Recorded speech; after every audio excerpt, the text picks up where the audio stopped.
kegiatanku sehari-hari gitu ya. Maksudnya di sosial media khususnya, aku emang biasanya bikin konten, suka bikin konten gitu ya. Konten khususnya tentang konten ilustrasi di akun @zakiat. Mungkin di sini teman-teman ada ya yang follow aku gitu ya. Ataupun kalau misalnya belum follow, boleh ya follow. Aku juga punya akun zstudio.id, itu lebih ke desain grafis gitu ya, jasa desain grafis. Kayak gitu. Nah, selanjutnya nih, sebelum kita masuk ke materi inti tentang coloring for children's illustration, aku mau ngasih apa ya, alasan dulu atau penguatan kenapa sih kita tuh mau belajar tentang coloring for children's illustration. Kalau misalnya mulai dari coloring sendiri, atau coloring sendiri itu kan artinya pewarnaan ya. Sepenting apa sih pewarnaan buat ilustrasi?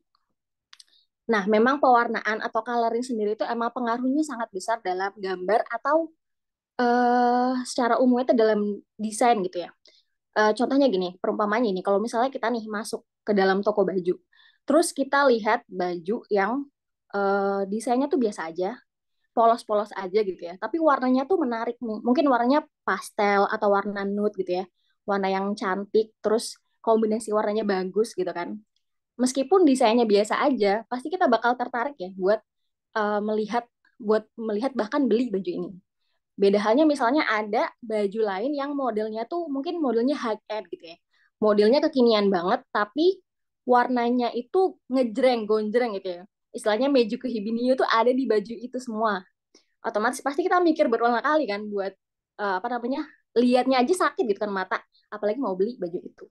Jadi memang warna itu berpengaruh besar ke eh, desain, khususnya dalam hal ini adalah gambar atau ilustrasi gitu. Dan warna itu emang ngasih apa namanya efek, pengaruh estetika dan juga efek psikologis. Maksudnya gimana? Kalau estetika tadi udah dijelasin ya tentang keindahan itu sendiri.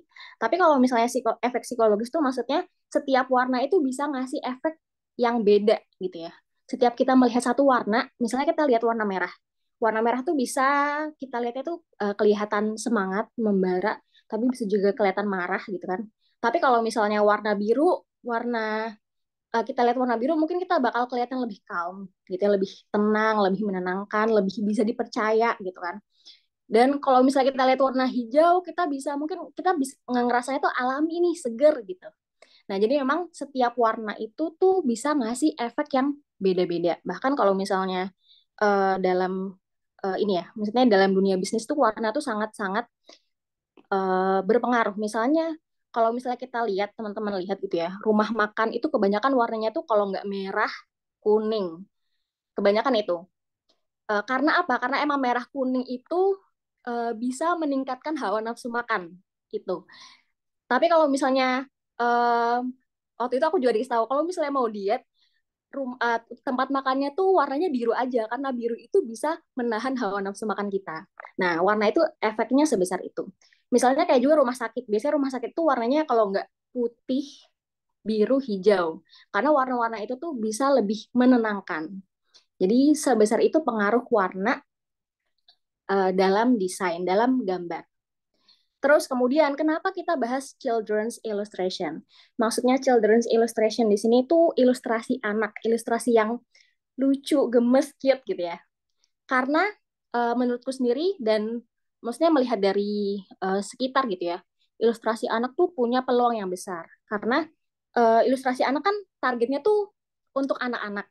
Tapi maksudnya yang beli kan bunda-bundanya ya. Dan kita tahu ya kalau misalnya ibu-ibu, mamah-mamah muda gitu kan, kalau misalnya dari segi bisnis nih, ibu-ibu tuh biasanya punya daya beli yang paling tinggi gitu. Jadi memang peluang ilustrasi anak tuh sangat besar. Mulai dari cerita anak misalnya ya, buku cerita anak, terus segala perlengkapan tentang anak gitu kan, dari atas sampai bawah, dari misalnya ada head bucket gitu kan, terus baju, terus kemudian apa namanya, perlengkapan sehari-hari, perlengkapan sekolah, tas, sepatu, itu bisa banget jadi wadah karya kita gitu kan.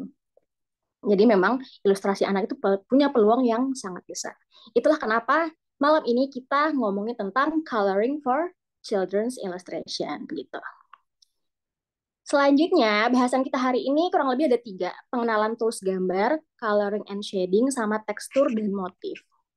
Nah, tentang pengenalan tools gambar sendiri yang perlu kita pahamin, memang tools itu alat gitu ya.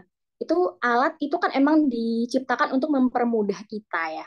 Mempermudah kita dalam ya apapun itu ya. Khususnya kalau misalnya ini mempermudah kita dalam menggambar gitu kan.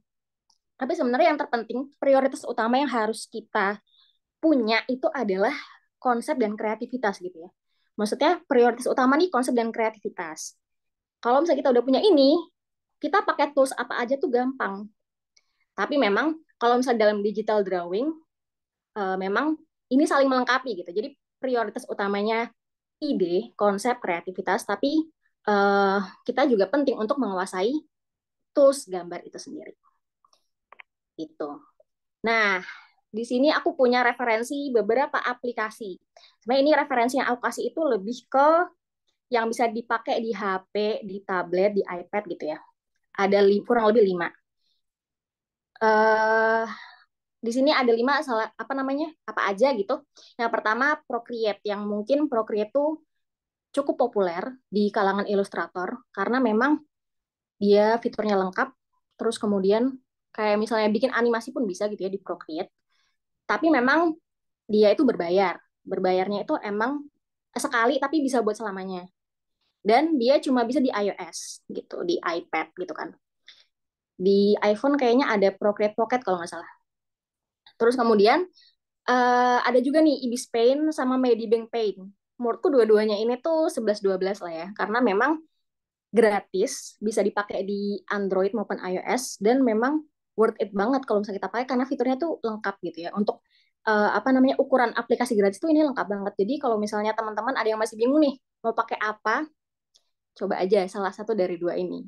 Gitu. Maksudnya yang baru mulai kan eh, pakai dulu nih yang gratisan gitu kan. Lebih enak kan. Jadi bisa coba Ibis Paint atau Medibank Paint. Selanjutnya Autodesk Sketchbook. Ini sebenarnya ini aplikasi yang aku pakai sebelum Procreate dulu tuh. Jadi aku kalau gambar tuh di HP aja gitu, pakai tangan bahkan. Aku pakainya Autodesk Sketchbook. Emang ini aplikasi tuh nyaman dilihat karena tuh nggak ada iklannya dan emang enak gitu. Tapi dia tuh susah buat cheating, maksudnya nggak ada alat-alat yang membantu kita. Misalnya nih nggak ada stabilizernya. Stabilizer kan untuk misalnya kita goresannya agak bengkok, kalau pakai stabilizer kan lebih halus ya goresannya. Tapi kalau di Autodesk Sketchbook tuh nggak ada, jadi lebih ke sketsa bebas aja gitu. Terus yang terakhir High Paint. High Paint ini sebenarnya aku bahkan dapat rekomendasi dari teman-teman online ya. Katanya High Paint ini tuh cloningan dari Procreate. Tapi aku sebenarnya belum mendalami lebih dalam lagi tentang High Paint tuh kayak gimana. Cuma ya bisa banget sih dicoba, apalagi ini gratis dan bisa dipakai di Android gitu. Nah, terus selanjutnya aku pengen ini setidaknya pengenalan beberapa tools aplikasi gambar yang umum ya. Maksudnya yang ada biasanya ada di setiap aplikasi gambar. Karena emang eh, gini, kalau misalnya kita udah menguasai satu aplikasi, itu sangat-sangat mudah, memudahkan kita untuk loncat-loncat atau menguasai aplikasi gambar lainnya, gitu. Jadi, aku kan biasanya awalnya pakai Autodesk Sketchbook, sekarang aku biasanya pakai Procreate.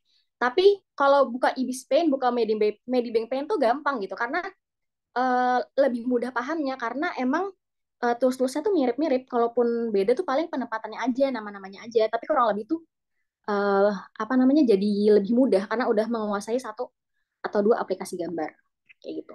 Nah, pertama itu tools yang umum tuh brush ya. Brush itu pena yang kita pakai buat goresan. Pena itu biasanya setiap aplikasi tuh ngasih brush bawaan banyak ya. Ada yang pensil, ada yang watercolor, terus apa namanya ada yang kayak spidol atau pen itu banyak macam-macamnya banyak dan ini bisa diatur transparansinya, bisa diatur tebal tipisnya gitu. Terus yang kedua ada layer. Sistem layer itu kalau misalnya kita gambar tradisional kan kita kayak gambar di atas kertas ya. Itu kan pakai satu lapisan nih. Kita gambar, misalnya kita gambar bunga deh. Kita bentuk awalnya bunganya, terus kita kasih warna, kita kasih motif-motifnya misalnya ya. Itu kan di satu lembar kertas. Tapi kalau misalnya digital drawing itu emang sangat memudahkan karena kita tuh kayak gambar di berlapis-lapis kertas. Gitu. Jadi misalnya gambar bunga di aplikasi gambar, kita gambar bentuk dasarnya di lapisan paling dasar. Terus lapisan atasnya kita warnain. Lapisan atasnya lagi kita kasih bayangan, misalnya kayak gitu ya. Jadi kalau misalnya warnanya kita ubah, itu nggak akan mengubah bayangannya atau nggak akan mengubah bentuk dasarnya, karena berbeda lapisan. Nah, secara umum seperti itu, sistem layer itu.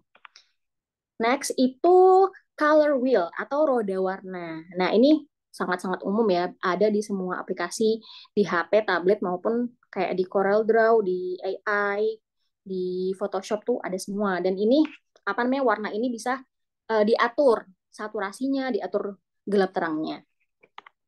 Terus tools umum lainnya ada import. Import tuh setting buat masukin gambar kita ke kanvas gambar kita. Misalnya masukin gambar dari luar gitu ya, terus dimasukin ke kanvas kita. Kalau ekspor, setting buat nyimpen karya kita. Udah jadi nih, kita jadiin JPG, kita jadiin PNG, bahkan bisa juga di beberapa aplikasi kita jadiin GIF, kita jadiin video, itu juga bisa.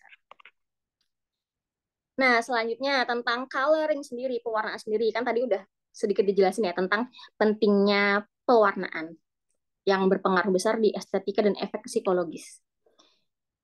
Nah, kenapa pengaruhnya seperti apa? Contoh kecilnya aja. Kita punya sketsa nih biasa banget. Bahkan ini sketsa yang kita bikin males-malesan, misalnya gitu, asal-asalan aja gitu sketsanya. Tapi kalau misalnya kita bisa, kita tahu cara mewarnai yang baik, gitu kan, itu akan meningkatkan 50% keindahan dari gambar kita, istilahnya gitu ya. Kalau misalnya kita tahu cara mewarnai yang baik, dari sketsa yang biasa tuh bisa jadi ya bagus gitu. Apalagi kalau misalnya kita gambar yang bagus dan warna kita bagus. Nah, itu bakal jadi wow gitu lah ya. Terus, nah kita perlu tahu nih tentang pengelompokan warna. Ini teori Brewster ya. Kayaknya gitu dibacanya. Teori Brewster tahun 1831 dia tuh ngelompokin warna gitu. Mungkin teman-teman juga mungkin udah sering denger ya tentang pengelompokan warna tuh ada tiga, primer, sekunder, tersier. Primer itu warna merah, biru, kuning. Kalau misalnya teman-teman ada yang suka ngelukis tradisional, mungkin contohnya kayak pakai cat poster, itu kita cukup beli tiga cat aja, tiga cat warna merah, biru, kuning aja tuh udah bisa kita campur-campurin dan membentuk warna-warna lainnya. Itulah warna primer. Warna utama, warna dasar yang bukan dari percampuran warna lain. Jadi dia berdiri sendiri. Nah, kemudian warna sekunder. Warna sekunder itu percampuran warna primer. Merah biru bisa jadi ungu, merah kuning orange, biru kuning jadi hijau gitu. Sementara warna tersier itu percampuran warna primer sama sekunder. Contohnya kuning bertemu orange jadi orange kekuningan. Merah bertemu orange jadi agak terakota gitu kan. Maka dari itu kan banyak banget shade warna di dunia ini ya. Ada apa namanya? Violet lah, lavender lah, ivory lah, banyak banget kan. Itu sebenarnya berawal dari tiga warna dasar itu gitu kan. Tiga warna dasar sama dicampur warna netral yang abis ini kita bahas. Kayak gitu. Itu bisa menciptakan ribuan shade yang ada di muka bumi ini gitu. Nah, selanjutnya warna netral, hitam putih kan tadi nggak masuk ya ke roda warna. Karena sebenarnya warna netral atau hitam putih ini tuh bisa masuk ke semua warna gitu. Jadi bisa dikatakan hitam putih itu bagian dari semua warna. Kayak misalnya biru nih, di contoh sini kan warna biru ya. Misalnya gini deh, kita perumpamannya kita punya buku nih, buku warna biru, kita taruh di luar ruangan, kena cahaya matahari, kena cahaya lah gitu ya. Semakin banyak dia kena cahaya tuh kita pasti akan silau kan, dan lama-kelamaan karena tertimpa cahaya saking banyaknya tuh buku itu kelihatan putih gitu. Tapi akhirnya kita bawa deh buku itu masuk ke dalam ruangan, tanpa lampu, kita tutup ruangan, tanpa cahaya, akhirnya kita melihat buku itu jadi hitam gitu kan, jadi gelap. Nah, itulah apa namanya warna netral ya. Jadi semua warna itu punya warna hitam dan putih. Warna hitam, warna biru, kuning, ungu, semuanya itu punya warna hitam dan putih. Semakin misalnya warna biru, semakin dia dapat cahaya banyak, semakin dia dapat terang yang banyak, itu dia lama-lama akan jadi putih. Semakin dia dapat gelap yang banyak, dia lama-lama akan menjadi warna hitam. Dan rentang warna inilah yang disebut dengan monokrom. Jadi monokrom itu nggak cuma hitam putih. Monokrom itu bisa jadi orange, bisa jadi biru, bisa jadi merah, asalkan dalam rentang warna hitam ke putih gitu kan. kayak contoh di bawah ini monokrom, itu dia termasuk monokrom. Kayak gitu. Terus, nah yang kita perlu ketahui juga tentang warna ini minimal tiga ini deh, tiga setting yang bakal banyak kita temuin di aplikasi-aplikasi gambar. Yang pertama hue, hue ini ya, bacanya hue. Hue itu maksudnya adalah warna itu sendiri. Jadi merah, kuning, hijau, biru, jingga, nila, ungu semua warna itu ya hue gitu. Terus kemudian saturation. Saturation itu lebih ke intensitas warna. Maksudnya adalah eh, apa ya, kandungan pigmen. Kalau misalnya dikasih lebih banyak warna merah tuh merahnya bakal jadi gonjreng. Tapi kalau misalnya merahnya semakin sedikit, lama-lama dia lebih ke warna abu-abu gitu. Itu saturasi, intensitas warna. Ini beda sama brightness. Brightness tuh eh, sama kayak yang sebelumnya. Ini juga brightness, gelap terang. Ini sama ya. Brightness itu terang gelap warna. Jadi kalau semakin gelap jadi hitam, semakin terang menjadi putih gitu. Nah, sekarang lanjut ke tips milih warna. Kan kita udah paham nih dasar warna tuh kayak gimana. Yang lebih penting lagi, setelah kita tahu gimana sih cara memilih warna yang baik gitu kan. Yang sebenarnya eh maksudnya kalau misalnya kita waktu kecil gitu ya, kita waktu kecil kan kita suka mewarnai dengan terserah kan ya, nggak ada aturan apapun. Kita mewarnai apapun yang kita suka terserah kita gitu ya. Tapi kalau misalnya kita mau level up nih kemampuan kita, apalagi kalau misalnya mau mengkomersilkan karya kita, emang kita butuh tahu tips biar gambar karya kita gitu kan enak buat dilihat, menarik perhatian gitu. Tips pertama yaitu mainkan saturasi dan brightness. Kan yang tadi udah aku jelasin ya. Saturasi itu intensitas warna, brightness itu gelap terang warna. Kalau misalnya nih kita cari di Google roda warna, biasanya kita bakal dapet roda warna yang paling kiri. Kayak ini ya contoh di gambar tuh warna paling kiri, roda warna paling kiri. Itu kan warnanya gonjreng-gonjreng kan. Merahnya wow cetar, kuningnya cetar gitu kan. Kalau misalnya itu diaplikasiin ke ilustrasi kita, mungkin kalau misalnya cuma satu gambar yang diilustrasikan mungkin masih oke. Tapi kalau semua bagian dari ilustrasi kita pakai warna gonjreng-gonjreng ini kan sakit mata juga kan kalau misalnya kita aplikasiin dengan warna gonjreng ini. Maka dari itu lebih enak kalau kita mainin saturasinya. Saturasinya diturunin, brightness-nya juga dimainin gitu kan. Nah, ini roda warna yang kedua ini yang udah diturunkan yang udah dimainin gitu ya saturasi dan brightness-nya. Jadinya kan warnanya lebih kalem kan, lebih enak buat dilihat gitu. Nah, terus yang paling kanan ini tuh aku screenshot dari Ibis Paint ya. Jadi ini tapi kurang lebih sama semuanya di aplikasi gambar tuh kayak gini roda warnanya. Jadi yang paling luar, lingkaran paling luar itu hue atau warna. Terus yang kayak bentuk ketupat di tengah, ini tuh kita bisa mainin di situ brightness sama saturasinya. Kalau kita sentuh, kita tarik ke atas, itu kita mainin gelap terangnya. Tapi kalau ke samping kita mainin saturasinya. Kurang lebih seperti itu. Tips yang kedua yaitu pakai color harmony. Ya, ini color harmony itu kayak udah ada teori. Aku juga dapat ini tuh dari zaman kuliah gitu. Dapat teori tentang color harmony. Dan ini memang teori yang untuk menyelaraskan warna gitu. Jadi teori ini dari roda warna. Terus apa namanya ada rumusnya gitulah istilahnya. Pertama tuh analogus. Jadi kalau analogus itu kayak tiga warna yang berdampingan. Ya kayak contohnya di sini ada warna yang dicontohkan di roda warna ini ya, ada warna biru, hijau, dan hijau muda gitu kan. Itu tiga warna yang berdampingan atau tiga warna yang berdekatan. Hasilnya itu biasanya lebih ke nyaman dilihat karena kan warnanya mirip-mirip kan. Terus apa namanya juga lebih ke monokromatik. Nah, ini contoh gambar yang aku pakai pakai pakai skema warna analogus yang di sebelah kanan. Ini aku pakai kuning, hijau tua dan hijau muda. Next, triadik. Triadik ini tuh kayak skema warna bentuknya segitiga sama sisi ya. Di sini apa namanya bentuknya segitiga ini. Ini segitiga ini juga misalnya enggak selalu itu ya warnanya bisa diputar. Misalnya kalau misalnya di warna merah berarti dia pasangannya biru sama kuning gitu dan seterusnya. Jadi triadik ini tuh memang kalau misalnya kita pakai warna ini itu bakal menunjukkan sisi yang menonjol, berani gitu kan. Dan ya menarik perhatian gitu. Kayak contohnya yang pakai warna triadik tuh maksudnya di dalam kehidupan sehari-hari itu contohnya ini ya kayak Indomaret gitu loh. Jadi kan dia kan pakai warna merah biru kuning kan sangat mencolok kayak gitu. Nah, ini contoh gambar yang triadik yang aku pakai ilustrasi triadik tapi saturasinya udah aku turunin gitu ya.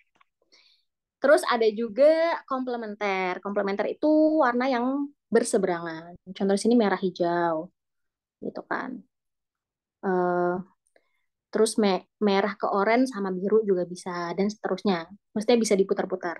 Ini contoh yang eh, ilustrasi yang aku pakai warna komplementer. Next, split komplementer. Split komplementer itu agak mirip sama triadik. Cuma kalau triadik itu kan kayak segitiga sama sisi gitu ya. Ini lebih ke kayak segitiga sama kaki gitu kan. Atau bentuknya huruf Y gitu. Dan ini visualnya dengan warna ini emang kelihatan kuat gitu kan. Agak mirip triadik. Nah, ini contoh ilustrasi yang aku pakai split komplementer. Selanjutnya, nah ini yang perlu kita pahami juga. Misalnya nih, kita udah nentu ini, aku mau pakai palet warna tiga ini nih yang ada contohnya di sini. Orange, ungu, sama hijau. Bukan berarti terus kita pakem ya pakai warna-warna itu. Misalnya kita mau gambar eh, orang nih, rambutnya karena kita pakem nih pakai tiga warna ini, kulitnya kita warnain oranye misalnya, rambutnya kita warnain ungu, bajunya hijau, kan nggak gitu juga ya. Tapi dengan tiga palet warna ini bisa kita turunin warna-warnanya dengan saturasi dan brightness tadi. Misalnya pakai kulitnya kita warna oranye tapi brightness-nya kita turunin sampai agak-agak jadi krem. Nah, itu bisa juga kayak gitu. Asalkan masih di warna palet itu. Maksudnya gini, misalnya saturasinya oranye itu kita turunin dari 100 jadi 50 misalnya. Selama itu warna orange, ya itu palet warna kita. Selama itu warna ungu, selama itu warna hijau, ya itu palet warna kita. Gitu ya. Jadi bisa jadi palet warnanya bisa banyak gitu dengan turunan warna dari saturasi dan brightness-nya itu. Terus kemudian, nah sebenarnya ini cara yang paling aku sering gunain justru karena kayak apa ya, lebih lebih kebayang gitu. Kalau menurutku tuh kayak lebih kebayang ilustrasi yang aku pengenin seperti apa. Yaitu cari referensi. Jadi kita kayak mengambil palet warna orang lain, tapi boleh-boleh aja gitu. Karena kan kita cuma ngambil warnanya kan, gitu. Itu bisa kita cari contohnya di Color Hunt. Ini website khusus untuk palet warna. Bahkan di sini juga ada warna-warna yang pengen, maksudnya mood yang pengen kita munculin di ilustrasi kita. Misalnya terang atau gelap atau ini ya vintage gitu kan, atau neon atau gold, itu bisa kita cari di sini di Color Hunt atau eh, di Pinterest. Kalau di Pinterest itu sebenarnya bisa juga cari palet warna. Misalnya palet warna happy color palette gitu aja tuh udah muncul deh banyak yang maksudnya palet warna yang cerah-cerah gitu, atau misalnya apa mood yang pengen kita munculkan tuh apa gitu, kita cari di Pinterest pun akan muncul. Tapi aku biasanya kalau di Pinterest lebih suka ini nyimpan ilustrasi-ilustrasi dari ilustrator, dari para ilustrator yang menarik warnanya. Jadi aku biasanya tuh justru ngambil dari situ gitu, ilustrasi orang-orang yang kelihatannya ih cakep nih warnanya, aku simpen, suatu saat aku butuh, aku cari-cari lagi dan aku bisa ambil warnanya dari situ gitu. Nah, maksudnya kan kan warnanya aja gitu yang kita ambil, jadi boleh-boleh aja. Selanjutnya, tips selanjutnya yaitu atur keseimbangan kontras warna. Udah dapet nih palet, kita udah punya palet. Terus apa yang kita lakuin? Kita butuh ngatur juga kontrasnya, maksudnya gelap terangnya. Biar kelihatannya tuh ilustrasi kita tuh kelihatan cantik gitu. Nah, yang perlu kita pahamin di warna-warna itu tuh ada warna yang terbagi menjadi warna gelap dan warna terang. Karena kalau warna gelap itu di sini ya, kayak warna ungu, biru, hijau yang lebih tua. Itu maksudnya cool colors, maksudnya warna dingin dan lebih ke gelap ya itunya. Apa namanya sifatnya tuh dia lebih ke gelap. Terus kalau misalnya warm colors itu lebih ke hijau muda, kuning, orange, merah gitu kan. Itu lebih ke warm, warna hangat, tapi juga bisa juga lebih ke terang kan dia. Nah, ini yang perlu kita pahamin dulu. Nah, aplikasinya gimana? Contohnya kayak gini. Misalnya nih kan, kita punya palet nih. Kita udah, oke, aku bakal pakai 5 palet warna ini. Warna orange, hijau muda, hijau tua, coklat, sama krem gitu kan. Terus kita breakdown, kita turunin. Ini warna yang gelap mana, warna yang terang mana. Oke, warna gelap nih coklat sama hijau tua. Warna terang nih yang selainnya ya, orange, hijau muda, krem. Terus kita punya sketsa nih, sketsa yang belum diwarnai sama sekali. Ini tipsnya ya. Kita punya sketsa, terus kita coba warnainya tuh pakai hitam putih dulu. Yang apa namanya, nggak langsung ke warna aplikasi dari ini ya. Sebenarnya kalau misalnya kita udah punya sense, kita udah punya feeling yang kuat tuh, maksudnya udah terasah, sebenarnya bisa aja nggak pakai ini nggak apa-apa. Tapi untuk awal-awal, biar kita kelihatan nih kontrasnya tuh cocok nggak sih, kita bisa pakai cara ini gitu ya. Contohnya di gambar yang tengah ini gitu ya.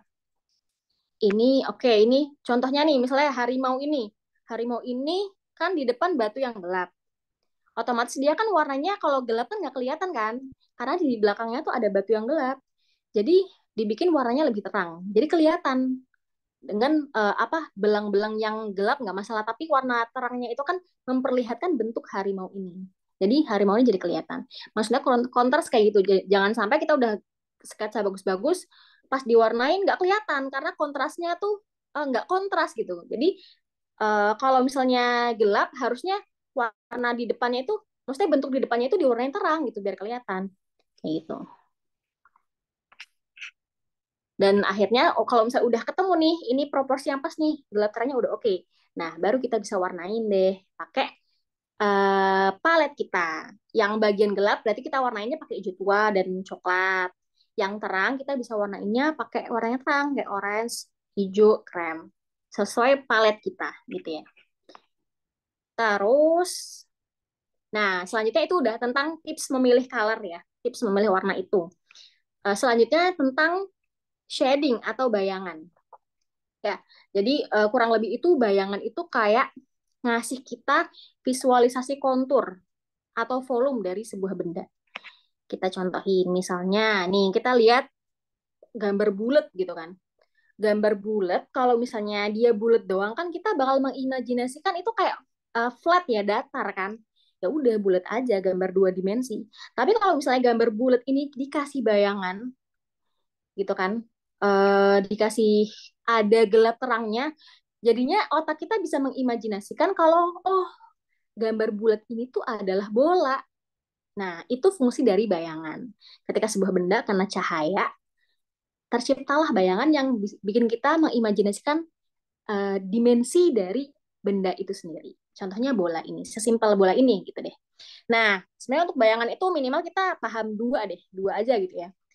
Ada namanya form shadow, ada namanya cast shadow. Nah, form shadow nih, pertama dari form shadow dulu. Form shadow itu bayangan yang terjadi karena adanya perubahan bentuk pada benda. Maksudnya contohnya bola ini kan, bola itu kan bentuknya nggak flat ya, dia kan bentuknya melengkung gitu kan. Jadi kalau misalnya dia kena cahaya nih, pastinya otomatis ada bagian yang kena, ada bagian yang ketutupan gitu. Jadi form shadow itu bayangannya tuh terjadi karena perubahan bentuk benda itu sendiri. Jadinya ada bagian dari benda itu sendiri tuh yang gelap gitu. Contohnya nih di bagian kiri bawahnya si bola ini kan gelap kan. Kayak gitu. Nah, emang form shadow itu bayangan yang ada di benda itu sendiri gitu ya. Bola ini kan bayangan karena kontur bolanya, dan ada bayangannya di benda itu sendiri. Itu form shadow. Dan biasanya form shadow itu kelihatan lebih soft, lebih buram gitu kan. Kalau misalnya kita lihat bayangan di form shadow ini kan kayak lebih buram-buram gitu kan. Nah, beda sama cast shadow. Cast shadow itu bayangan yang terjadi karena adanya penghalangan benda. Maksudnya kan ada cahaya nih, cahaya turun kena si apa namanya, terhalangi oleh bola ini, akhirnya bayangan dari bola ini tuh jatuh ke benda lain. Nah, itu bedanya sama form shadow. Kalau form shadow itu bayangannya di benda itu sendiri. Kalau cast shadow itu di benda lain. Bayangannya bola, tapi jatuhnya di lantai. Gitu. Kalau form shadow, bayangannya bola, ada di bola itu sendiri. Itu bedanya form shadow sama cache shadow. Kalau form shadow itu tadi lebih lembut gitu kan, eh warna bayangannya tuh lebih lembut gitu, lebih ada gradasinya gitu. Tapi kalau cache shadow itu biasanya lebih tegas gitu, perbedaan bayangannya dengan sekitarnya tuh lebih tegas. Itu form shadow dan cache shadow. Oke, kita kasih contoh nih, gambar yang udah dikasih shading sama yang belum. Ini contohnya kan, oke, kita punya sketsa sederhana kayak ini, anak kecil boy gitu ya. Nah, pertama dengan teori dua tadi, from shadow ke shadow, kita tentuin dulu nih arah cahayanya tuh dari mana. Karena kan bayangan itu tercipta karena ada cahaya ya. Kalau misalnya nggak ada cahaya, ya nggak ada bayangan gitu. Jadi kita tentuin dulu arah cahayanya dari mana nih. Ini ilustrasinya, contohnya mataharinya dari kiri atas nih, gitu kan. Oke, terus akhirnya kena nih ke anak kecil ini. Akhirnya karena cahayanya dari kiri atas, otomatis yang eh, kena bayangannya itu kan ada di kanan bawah gitu kan. Karena yang kiri atas tuh kena cahaya, kanan bawah akhirnya ada ada apa namanya, tercipta bayangan, form shadow di wajahnya nih kan, lebih buram-buram gitu, lebih soft di bajunya juga. Nah, contohnya kayak shadow ini, contohnya rambut nih. Rambut itu kan jatuh nih. Itu kan bayangannya rambut ya, yang lebih gelap di bawah poninya itu kan bayangannya rambut. Tapi dia bayangannya itu jatuh di dahi gitu, bukan di rambut itu sendiri. Itu namanya kayak shadow. Nah, kurang lebih bayangan, maksudnya gambaran shading itu kayak gitu ya. Ini contoh yang sangat sederhana.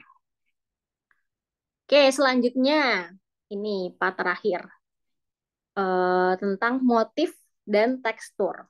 Nah, apalagi kalau misalnya buat children illustration itu penambahan motif dan tekstur itu penting gitu karena bisa menambah keindahan, keragaman gitu kan, kompleksitas dari gambar itu sendiri gitu kan. Jadi lebih lebih kan kalau misalnya anak kecil kan suka yang rame-rame, yang seru-seru gitu kan.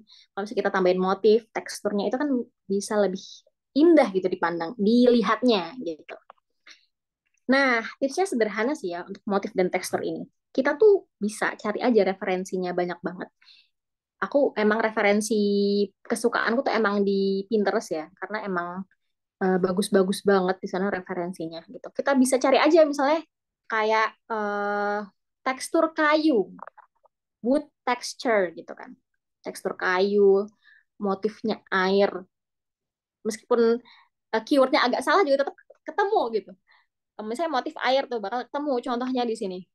Ini motif air, di dalam air tuh kayak gimana, kalau ombak tuh kayak gimana, kalau misalnya air kelihatan dari atas tuh kayak gimana, itu banyak referensinya. Kayu, kayu itu ada yang teksturnya lebih kecil-kecil, ada yang lebih besar, ada yang tekstur dari atas tuh kayak gimana. Daun juga, daun macem-macem banget kan. Ada yang apa namanya, tekstur daun pisang lah, tekstur daun kelapa gitu kan, itu banyak banget. Nah, tipsku, kalau misalnya itu tekstur dari benda-benda alami, kayak pohon, terus air, kayu, gitu kan, itu ditiru nggak apa-apa. Selama kita tiru apa ininya aja ya, maksudnya motif atau teksturnya aja, bukan gambarnya ya. Tapi kita tiru, misalnya, oh air tuh bikin air di dalam air tuh kayak gini loh, ada gelembung-gelembungnya.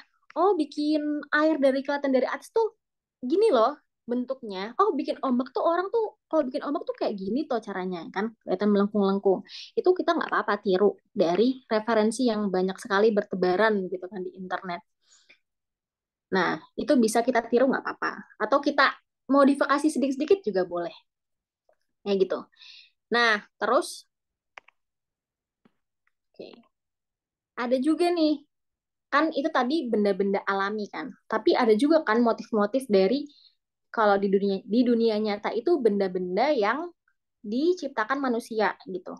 Contohnya kayak motif baju, terus motif di sini contohnya kan ada motif lemari tuh, motif cangkir, terus kemudian pot tanaman, jam, motif tas gitu kan. Nah, karena ini kan otomatis kayak kreasinya orang kan, kreasinya manusia, idenya idenya tuh dibikin sendiri. Kalau misalnya eh apa namanya benda-benda alami itu kan udah lebih umum kan, kita bisa melihat semua orang tahu itu gitu. Tapi kalau misalnya yang di eh, bikin manusia, emang lebih baik itu jangan tiru ya, tapi ATM, amati, tiru, modifikasi. Contoh nih kita lihat kan nih motifnya lucu-lucu banget kan, ini dicari di Pinterest nih aku dapetnya. Kayak motif kain, bunga-bunga, ada burungnya gitu kan, daun-daun, terus motif apa namanya cangkir, pot gitu kan, motif tas gitu kan. Ini banyak banget yang bisa kita ATM. Nah, ATM tuh kayak gimana? ATM tuh contohnya. Oke, contohnya tuh misalnya nih, ini kan ada, oke ini deh, tas, tas bulat, ada kotak-kotaknya, terus ada stroberinya gede ya di tengahnya, gitu kan. Oke, aku mau jadiin ini referensi nih. Aku bikin kayak tasnya kotak, terus warnanya putih deh. Terus stroberinya kecil-kecil aja tapi banyak gitu. Nah, itu namanya ATM, amati tiru modifikasi. Jadi kita dapat ide dari situ, tapi kita bikin kreasi sendiri, gitu ya. Dan emang apa namanya eh, manfaatnya kita cari referensi itu bisa ngasah sense of art kita gitu. Aku tuh dulu pernah temanku tuh pernah bilang gitu ya, kalau sense of art itu ya dari lahir gitu. Nggak semua orang bisa dapetin. Ya memang ada benernya. Ada orang yang dari lahir itu punya sense of art. Maksudnya dari kecil tuh dia kalau mewarnai, kalau apa-apa tuh bagus. Gitu kan. Karena mungkin ya udah ada jiwa seninya di dalam dirinya. Tapi apa namanya? Nggak selamanya kayak gitu. Sense of art tuh bisa juga kita asah gitu. Percuma aja orang yang udah punya sense of art dari lahir tapi nggak pernah diasah. Tapi ada orang yang mungkin ya standar-standar aja tapi dia selalu berlatih, selalu asah sense of artnya dia, itu hasilnya pun akan berbeda gitu. Nah, mengasah sense of art tadi tuh bisa dengan memperbanyak hazanah atau memperbanyak wawasan kita. Ya dengan misalnya dengan mencari banyak referensi, kemudian kita ya ikut kelas-kelas kayak gini gitu kan. Terus ketemu punya komunitas, kita banyak lah dari buku-buku, kita perbanyak, kita perluas wawasan kita. Jadi kita tahu nih, oh apa sih yang lagi update, oh apa sih yang orang-orang suka gitu kan. Dengan kita punya feeling itu akan mengasah sense of art kita gitu. Nah, terus ini contohnya ya, contoh yang nggak dikasih motif nih, flat-flat aja ya. Ya udah gini aja kan, flat-flat aja. Tapi kalau misalnya udah dikasih motif, jadi lebih berwarna, itu misalnya lebih beragam, lebih kompleks, dan apalagi untuk ilustrasi anak-anak pasti lebih disukain gitu ya. Dengan dikasih motif, daunnya dikasih motif, jepitan rambutnya lebih ada apa namanya kelihatan gerai rambutnya, terus kemudian apalagi ditambah eh, shading, ditambah apa namanya pantulan cahaya, bajunya dikasih motif-motif yang lucu, celananya juga, gitu kan. Terus ada bunga-bunga kecilnya di rumput-rumputnya, itu otomatis akan ngasih apa ya, ilustrasi kita tuh jadi lebih hidup kayak gitu dengan penambahan motif dan texture gitu sih. Itu ya mungkin yang bisa aku sampaikan ke teman-teman tentang uh, coloring for children's illustration. Nah, ada juga materi tentang penambahan, tentang shading, tentang pengenalan tools gambar, tentang motif dan tekstur yang bisa menambah, maksudnya memperindah lagi ilustrasi kita dengan warna, dengan bayangan, dengan motif dan tekstur itu akan memperkuat, memperindah lagi ilustrasi-ilustrasi kita. Nah, itu dan mungkin emang ini saat ini di free class ini memang masih teori gitu ya. Tapi teori pun ini sangat-sangat penting karena eh, teori warna itu juga biasanya tuh orang-orang tuh dapetnya dari kuliah tuh banyak yang itu jadi teori dasar gitu, yang perlu dipahamin gitu. Jadi kalau misalnya teori-teori ini, sebenarnya teori ini tuh nggak pakem gitu ya. Maksudnya nggak harus ini gitu. Kita bisa pakai cara-cara lain tuh bisa. Tapi ini teori ini bisa juga kita pakai. Dan kalau misalnya kita bisa mengaplikasikan di ilustrasi kita, itu uh, apa namanya akan melevel up gitu ya ilustrasi kita kayak gitu. Mungkin itu yang yang bisa aku sampaikan malam ini. Mungkin kalau misalnya ada pertanyaan atau sharing-sharing dari teman-teman, silahkan. Mungkin aku kembalikan dulu kali ya ke Kak Alma gitu ya, Kak. Terima kasih.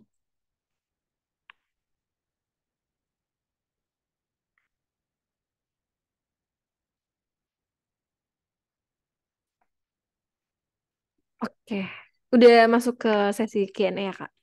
Ya, Oke, tapi sebelum kita masuk sesi Q&A, aku izin share screen ya, teman-teman ya. Wait, aku buka dulu sebentar.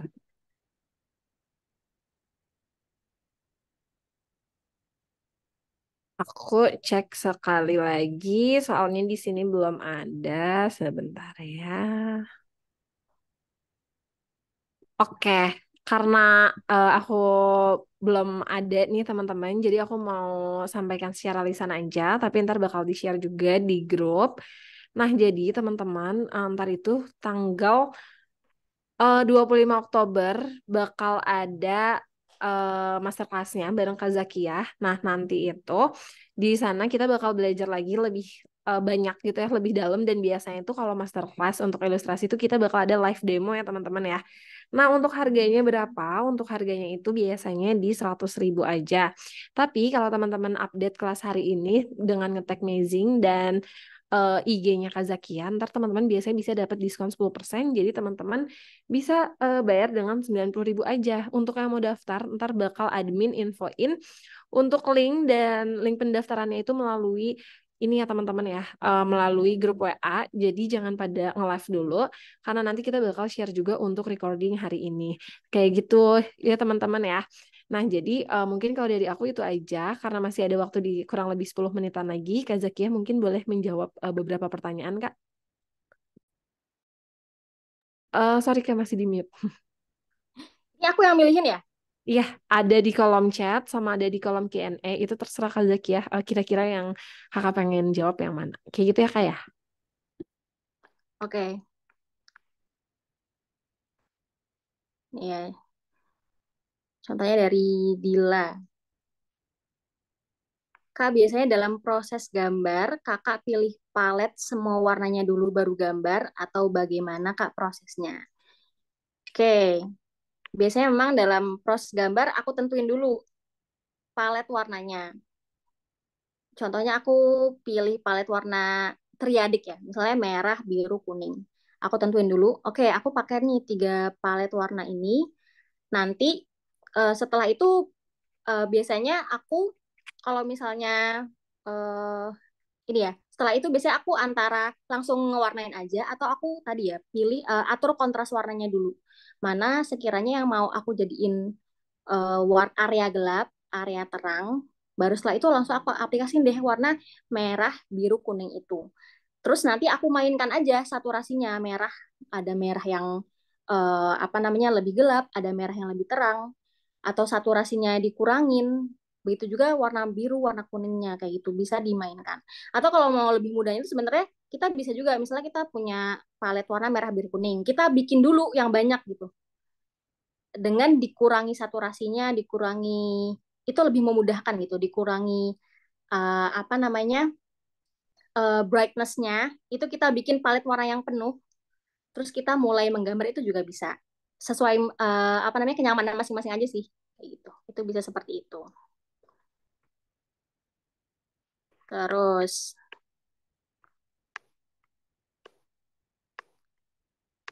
oke ini ada lagi Kak, gimana tips milih warna untuk shadow?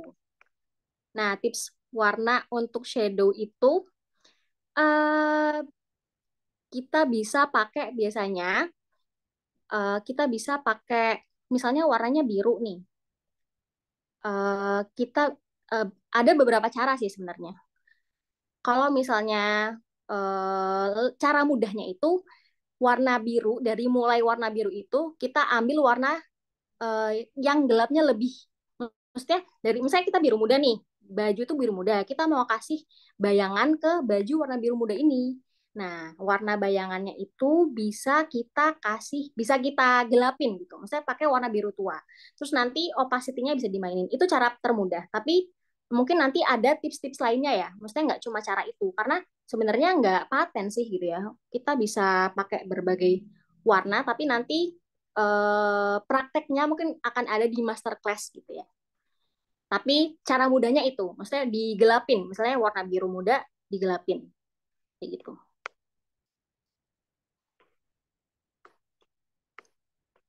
Terus apa lagi ya?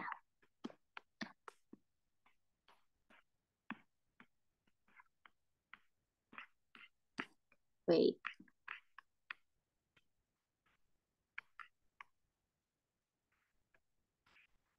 Nih, aku malah bingung pakai teknik grayscale. Enak langsung ke warna. Hue saturasinya bisa diubah di akhir. Nah, itu juga bisa. Kayak caraku juga sebenarnya kayak gitu. Cuma kalau misalnya untuk memulai, untuk lebih mudahnya bisa apa namanya? eh Maksudnya kita bisa langsung kan gini ya. Jadi ada orang yang punya feelingnya kuat. Ada orang yang perlu apa namanya? Dilihat dulu nih kontrasnya itu udah sesuai apa belum. Jadi memang sesuai kenyamanan gitu ya. Bisa pakai grayscale dulu, bisa langsung diaplikasikan di gambar kita kayak gitu. Jadi emang tips-tips dan teori ini tuh bisa jadi work buat kita, tapi nggak work buat orang lain gitu. Sesuai uh, apa namanya kenyamanan masing-masing kayak gitu.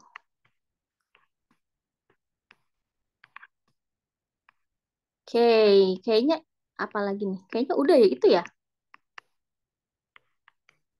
Oke, ada Quality-nya. yang mau dijawab lagi atau sudah cukup, Kak? Kayaknya sih udah cukup ya. Oh, oke. Oke, mungkin apa ya, pesan untuk teman-teman di kelas hari ini mungkin, Kak?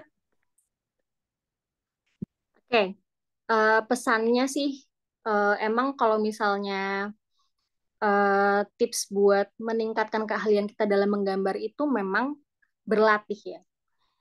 Teori itu memang kita perlu paham. Teori itu kita perlu paham, tapi yang lebih penting itu adalah berlatih dan meningkatkan sense of art kita. Itu yang lebih penting. Karena sebenarnya itu bisa jalan beriringan gitu. Jadi buat teman-teman yang misalnya ngerasa kayaknya aku masih belum bisa apa-apa nih, belum ahli gitu kan, bingung mulai dari mana gitu kan. Itu nggak apa-apa gitu ya, nggak usah merasa berkecil hati karena yang aku selalu pegang gitu ya. Maksudnya orang yang ngerti tadinya itu juga nggak ngerti, orang yang ahli tadinya itu juga nggak ahli gitu. Jadi jangan pantang menyerah, terus berlatih. Itu tergantung kemauan kita dan keinginan kita gitu. Jadi intinya jangan pernah menyerah untuk terus belajar dan berlatih gitu sih. Oke, thank you Kak Zaki ya. Ini juga ada beberapa pertanyaan. Jadi teman-teman untuk praktiknya itu di masterclass ya. Jadi yang pengen ntar eh, apa belajar bareng sama Kak Zakia bisa banget ikut di masterclassnya karena kan kalau free itu kita cuma di sejam aja gitu ya jadi terbatas banget. Nah kalau di masterclass itu bisa 2 jam lebih kayak gitu. Jadi buat teman-teman yang pengen ikut sekali lagi boleh ntar daftar di masterclassnya. Sama karena waktunya yang sudah habis, aku akan tutup untuk Zoom-nya, tapi sebelumnya aku bakal stop dulu recordingnya